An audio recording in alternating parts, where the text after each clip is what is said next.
నమస్కారం. ఈ వీడియో చేయడానికి కేవలం నా మిత్రులే కారణం. మంచిది.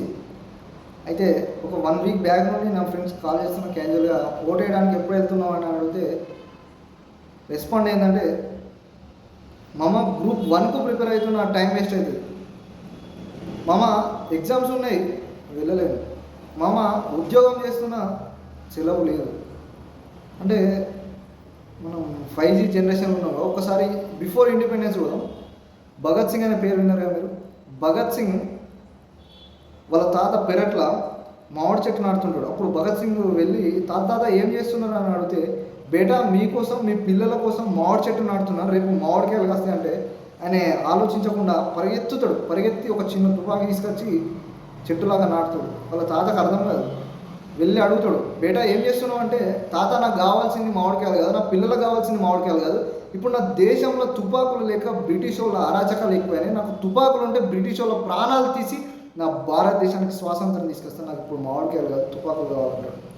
అంటే భగత్ సింగ్ ఒక 20 సంవత్సరాలు వచ్చినప్పుడు ఫ్రెండ్స్ అవుతారు కదా, వాళ్ళ ఫ్రెండ్షిప్పే కేవలం స్వాతంత్రం తీసుకురావాలి. వాళ్ళ ఫ్రెండ్షిప్ కేవలం వాళ్ళ ప్రాణాల త్యాగానికైనా వెనకాడబోని ఫ్రెండ్షిప్ రాజ్గురు సుఖ్దేవ్ భగత్ సింగ్.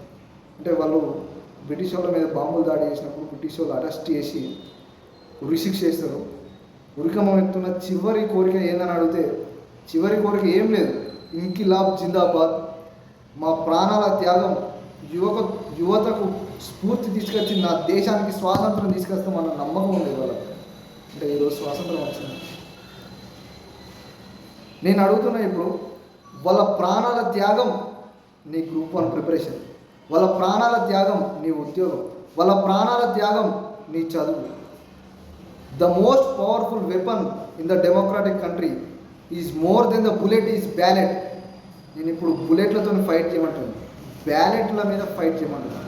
అంటే ఒకసారి ఆలోచించాను, నా ఓటు దేశ రక్షణ కోసం, నా ఓటు దేశ భవిష్యత్తు కోసం, నా ఓటు భారతదేశాన్ని విశ్వగురువుగా చేసే ఓటు.